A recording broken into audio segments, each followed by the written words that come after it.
Dear student, आज के इस वीडियो में आप सभी का स्वागत है।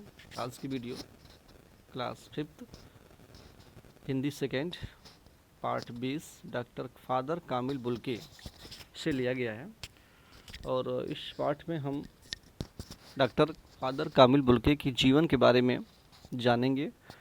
उनका जीवन कितना उत्कृष्ट था और कैसे वो अपने जीवन में आगे बढ़े, उनके बारे में हम लोग आज जानेंगे। तो चलिए शुरू करते हैं आज के इस पार्ट को। विश्व में अनेक महान व्यक्तियों ने जन्म लिया है। इन्हीं महान व्यक्तियों में एक नाम डॉक्टर फादर कामिल बुल्के का भी है। मतलब हमारे विश्व में बहुत सारे महान विद्वानों ने, महान मनीषियों ने जन्म लिया है और इन्हीं में एक नाम है डॉक्टर फादर कामिल बुल्के। एक विदेशी होते हुए भी इनके हृदय में भारत देश और हिंदी भाषा के प्रति अगाध प्रेम था। अर्थात ये एक विदेशी होते हुए भी, एक विदेश के थे, बेल्जियम के थे, फिर भी इनका जो है भारत के प्रति वो अपार प्रेम, अपार श्रद्धा देखने को मिलता है। और डॉक्टर फादर कामिल बुल्के का जन्म 1 सितंबर सन 1909 ईस्वी को बेल्जियम देश के फ्लैंडर्स प्रांत के रम्सपैले नामक गांव में हुआ था। इनके पिता का नाम अडोल्फ बुल्के और माता का नाम मारिया बुल्के था। फादर कामिल बुल्के के पिता बहुत धार्मिक और अनुशासन प्रिय थे और माता अत्यंत भावुक और खुले स्वभाव की महिला थी। इनकी माता के अंदर सेवा भावना भी थी। माता पिता के ये गुण कामिल बुल्के को विरासत में मिली, एक उत्तराधिकार के रूप में मिली। इनका बचपन माँ की स्नेहिल छाया में ही बीता, क्योंकि प्रथम विश्व युद्ध शुरू होते ही इनके पिता को अनिवार्य भर्ती के नियम के अंतर्गत सैनिक के रूप में मोर्चे पर भेज दिया गया।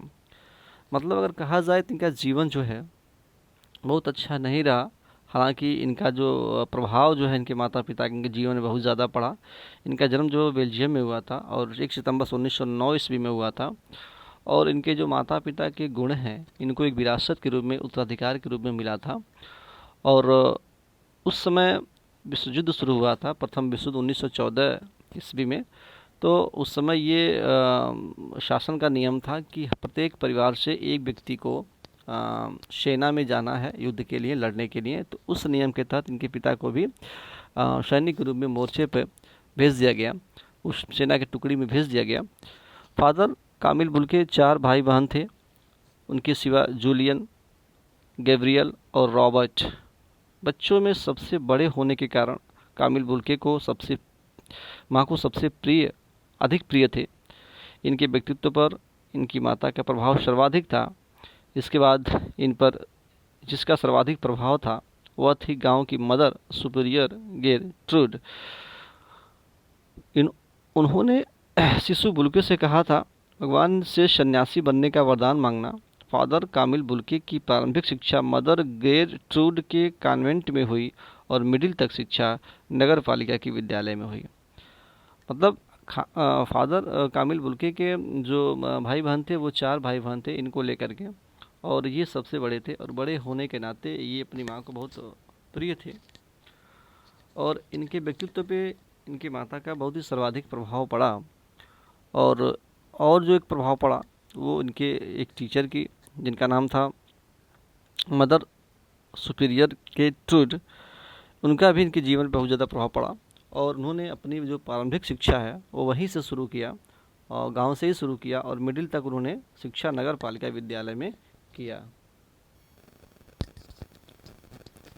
इसके बाद वे ब्रुगे शहर के संत फ्रांसिस स्कूल में भर्ती हुए। अपने विनम्र मृदु स्वभाव और प्रतिभा के कारण ये अपने सहपाठियों और अध्यापकों के बीच बड़े लोकप्रिय थे और प्रत्येक कक्षा में प्रथम आते थे। मतलब ये पढ़ाई भले गांव में की, लेकिन इनके पास अपार प्रतिभा थी, विनम्र थे, मृदु स्वभाव के थे और इनके वजह से ये अपने सहपाठियों में, अपने साथ के बच्चों को पढ़ने वाले बच्चों के साथ में और अपने अध्यापकों के लिए बहुत ही प्रिय हो गए थे और हमेशा कक्षा में प्रथम आते थे। फादर कामिल बुल्के इंजीनियर बनकर एक सामान्य गृहस्थ का जीवन जीना चाहते थे। इसके लिए उन्होंने बीएससी इंजीनियरिंग की प्रथम परीक्षा भी उत्तीर्ण की, किंतु अचानक कुछ ऐसा घटित हुआ कि एक दिन एक ही क्षण में भविष्य के सारे सपने छिन्न भिन्न हो गए और उनके जीवन की दिशा ही बदल गई।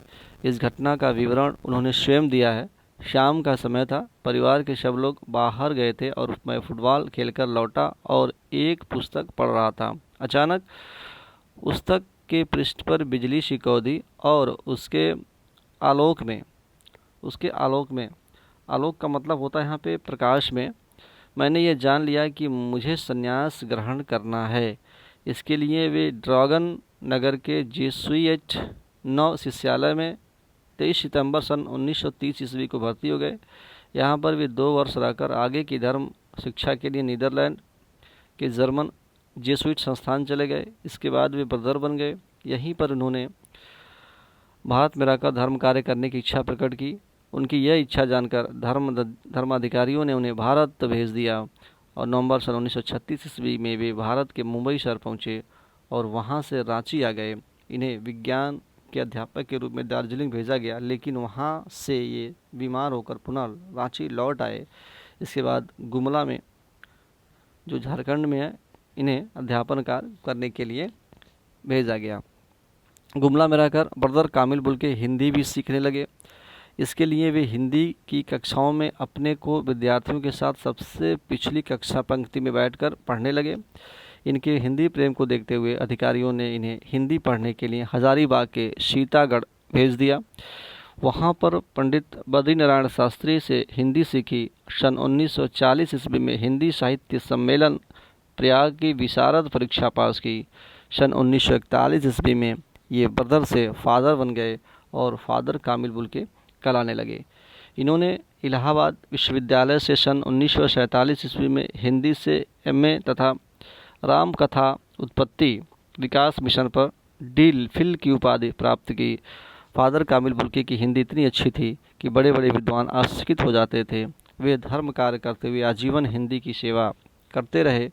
इनके द्वारा किए गए साहित्यिक कार्यों में अंग्रेजी हिंदी कोश का निर्माण और राम कथा का विकास जैसे महत्वपूर्ण ग्रंथ शामिल हैं। इनके श्रेष्ठ मानवीय गुणों एवं हिंदी की सेवा के लिए इन्हें अनेक सम्मान प्राप्त हुए। ये बिहार राष्ट्रभाषा परिषद, नागरी प्रचारणी सभा, काशी और प्राच्य विद्या संस्थान बड़ौदा के आजीवन सदस्य थे। सन 1974 ईस्वी में गणतंत्र दिवस के अवसर पर भारत सरकार ने इन्हें पद्म भूषण से सम्मानित किया और बेल्जियम के राजा ने भी इन्हें राजकीय सम्मान अकादमी का सदस्य मनोनीत किया। जून सन 1982 ईस्वी में फादर कामिल बुल्के के दाहिने पैर की अंगुली में गैंग्रीन हो गया। इसी रोग से 17 अगस्त सन 1982 ईस्वी को इनकी मृत्यु हुई। फादर कामिल बुल्के आज हमारे बीच नहीं हैं, लेकिन उनका बताया हुआ मानव सेवा और साहित्य सेवा का मार्ग सर्वश्रेष्ठ है।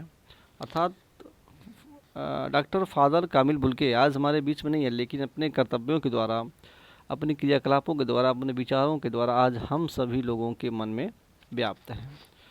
तो ये था इनकी जीवन के बारे में। इनका जीवन काफ़ी अच्छा जीवन था। इन्होंने कैसे अपनी समस्याओं से निकलते हुए एक छोटे से जो है विदेश से आए हुए व्यक्ति कैसे हिंदी में इतना ज़्यादा रुचि दिखाई और फिर डिलीट की उपाधि प्राप्त की और इतने अधिक उम्र में फिर पढ़ाई इन्होंने शुरू किया हिंदी से और हिंदी इतनी अच्छे बोलने लगे कि बड़े बड़े जो भाषाचार्य हैं वो इनको देख करके आश्चर्यचकित होते थे कि एक विदेश से आए हुए व्यक्ति कैसे इतनी अच्छी हिंदी को सीख गए और बोलने लगे।